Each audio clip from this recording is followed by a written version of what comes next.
Claves de la semana.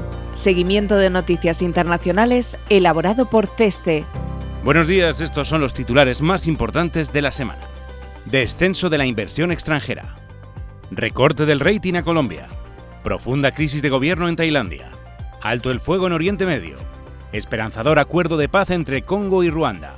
A punto de cumplirse el plazo dado por Donald Trump para llegar a acuerdos comerciales. Comenzamos este repaso fijándonos en la inversión extranjera directa, que disminuyó por segundo año consecutivo en 2024, de acuerdo al informe publicado recientemente por la Conferencia de las Naciones Unidas sobre Comercio y Desarrollo. Las tensiones geopolíticas, la fragmentación del comercio y la elevada incertidumbre erosionaron sensiblemente la confianza a largo plazo de los inversores. A nivel global, la caída fue del 11%, sin embargo, en términos regionales, el comportamiento fue muy heterogéneo. El continente europeo registró un descenso muy pronunciado, en torno al 58%. La contracción fue especialmente preocupante en Alemania, al situarse un 90% por debajo del promedio de los últimos años. Por su parte, en América del Norte aumentó un 23%, impulsada por los megaproyectos que se están desarrollando en el ámbito de los semiconductores en Estados Unidos. En el continente asiático, el comportamiento fue desigual. La inversión directa en China descendió un 29%, lastrada por la creciente tensión comercial con Estados Unidos. En cambio, el resto de países de la región, especialmente India, Indonesia, Tailandia y Vietnam, registraron un notable dinamismo, lo que podría sugerir una relocalización de parte de las cadenas de valor.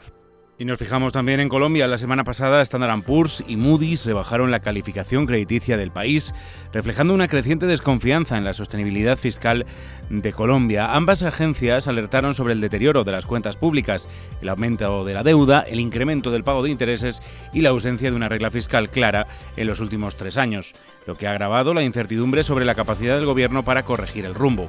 Los datos oficiales confirman ese deterioro.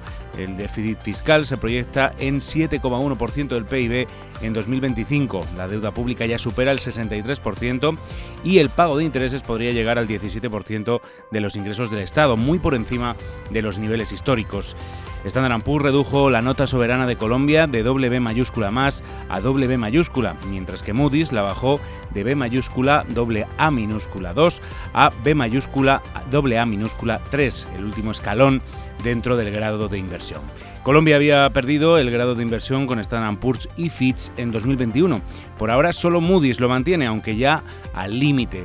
Si en los próximos 12 a 18 meses no se implementan medidas fiscales contundentes, las calificadoras advierten que podrían seguir degradando la nota del país. Aunque el gobierno reconoció la gravedad del momento, insiste en que los fundamentos económicos siguen firmes y reafirma su compromiso con la disciplina fiscal. Sin embargo, sin señales concretas de ajuste, persiste el riesgo de un mayor encarecimiento de la financiación y un deterioro adicional del perfil crediticio del país. También malas noticias para Tailandia. La crisis política ha terminado por estallar este pasado fin de semana, con miles de manifestantes abarrotando las calles de Bangkok para exigir la dimisión de la primera ministra Paetongtarn Shinawatra. La indignación popular contra la dirigente se ha desencadenado tras la filtración de una llamada telefónica con el ex primer ministro camboyano Hun Sen, donde Paetongtarn supuestamente denigró a un comandante militar tailandés y pareció ceder en la disputa fronteriza que ha provocado una grave crisis entre ambos países el último mes. Estas informaciones han desatado una grave crisis política, provocando la retirada de un socio clave de la coalición y dejando al gobierno con una escasa mayoría. Además, el Tribunal Constitucional ha suspendido a la primera ministra de su cargo a partir de este martes 1 de julio de 2025, lo que podría llevar a su destitución definitiva. El tribunal accedió a la petición de 36 senadores que acusan a Paetongtarn de deshonestidad y violación de las normas éticas en contra de la Constitución, a raíz de la filtración de la conversación telefónica con el ex líder camboyano. El futuro político de Tailandia se encuentra, pues, en el limbo, con el viceprimer ministro Surya Wangorkinin asumiendo el cargo de primer ministro en funciones, mientras Paetongtarn tiene 15 días para responder a las acusaciones. Paralelamente, la líder enfrenta una investigación por la Comisión Nacional Anticorrupción y su padre, Thaksin Shinawatra, también tiene casos legales pendientes, lo que agudiza la inestabilidad del gobierno. El 3 de julio se reunirá el Parlamento para tratar la actual crisis, pero, paradójicamente, una moción de censura contra ella no puede prosperar, ya que mientras esté suspendida, legalmente no puede ser objeto de ese procedimiento. Y una vez más nos tenemos que fijar en el conflicto en Oriente Medio. El pasado 24 de junio, Donald Trump anunciaba el alto el fuego entre Israel e Irán. De acuerdo a las autoridades persas, más de 900 personas han fallecido como consecuencia de los bombardeos efectuados por Israel, entre ellos 60 científicos vinculados con el programa nuclear y un buen número de altos cargos del estamento militar, como el jefe de las Fuerzas Armadas y el jefe de la Guardia Revolucionaria. De momento se desconoce hasta qué punto los bombardeos han dañado el programa nuclear. De acuerdo a un informe del Departamento de Inteligencia norteamericano filtrado a la prensa, la ofensiva destruyó una parte muy limitada del material nuclear, dado que la mayoría de las reservas de uranio enriquecido habían sido trasladadas previamente a otras instalaciones. En consecuencia, el informe sugiere que los bombardeos solo han retrasado el programa nuclear unos meses. En cualquier caso, los enfrentamientos han reforzado considerablemente la posición de Israel. La destrucción de los sistemas defensivos iraníes otorga a Tel Aviv una enorme ventaja al permitirle llevar a cabo ataques aéreos sobre infraestructuras críticas como refinerías o terminales de exportación de petróleo. Todo ello ha agravado la debilidad de Teherán, ya de por sí dañada por la caída de su aliado Bashar al-Assad en Siria y el delicado momento en el que se encuentra su principal milicia proxy, Hezbollah. Anticipar la evolución del conflicto en los próximos meses resulta extraordinariamente complejo, teniendo en cuenta la sucesión de acontecimientos inesperados en el último año y medio. La superioridad militar de Israel y Estados Unidos podría forzar al régimen persa a explorar la vía diplomática para evitar males mayores. Sin embargo, al mismo tiempo, no se puede obviar la posibilidad de que los ataques de las últimas semanas refuercen las aspiraciones de Teherán de desarrollar armas nucleares como elemento disuasorio. También llegan buenas noticias desde el continente africano. Ruanda y la República Democrática del Congo han firmado un acuerdo de paz en Washington con el objetivo de poner fin a décadas de devastador conflicto entre ambos vecinos.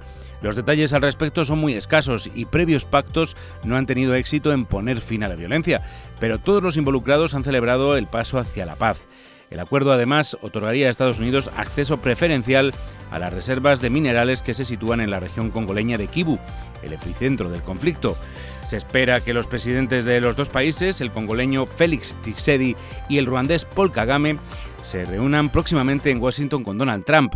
El conflicto entre ambos países tiene décadas de historia, pero sufrió una importante escalada a comienzos del presente año, cuando los rebeldes del M23, extraoficialmente apoyados por Kigali, se hicieron con el control de un gran territorio al este de la República Democrática del Congo, incluyendo la capital, Goma, y varias ciudades. En consecuencia, miles de personas han fallecido y cientos de miles se han visto obligadas a huir de la región, especialmente rica en coltán y otros minerales de importancia estratégica. Tras la pérdida de territorio, el gobierno de Kinshasa recurrió a Estados Unidos en busca de ayuda, presuntamente ofreciendo acceso a minerales críticos a cambio de garantías de seguridad. El acuerdo no ha contado con la participación de representantes del M23, el principal grupo rebelde de la región, aunque en total hay más de un centenar, lo que ha recibido críticas. No obstante, subyace que la presencia de Ruanda en el proceso de paz será suficiente para poner fin a sus actividades. El expresidente de República Democrática del Congo, Joseph Kabila, ha criticado el pacto describiéndolo como un acuerdo comercial. Y finalizamos este repaso en Estados Unidos. El próximo 9 de julio se cumple el plazo dado por el presidente Trump para negociar acuerdos comerciales y evitar la reimposición de los aranceles recíprocos anunciados en el Liberation Day.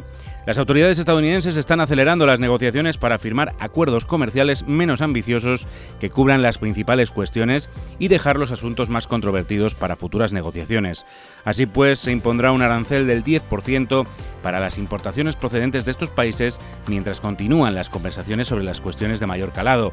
El plan de nuevos acuerdos, más limitado y poco sistemático, supone un retroceso respecto a la promesa de la Casa Blanca de alcanzar 90 acuerdos comerciales durante la pausa de 90 días en los aranceles recíprocos que el presidente anunció el 2 de abril. Hasta el momento, solo el Reino Unido ha alcanzado un acuerdo comercial con Estados Unidos, mientras que China se ha asegurado unos aranceles recíprocos más bajos, del 10%, tras un periodo de guerra comercial.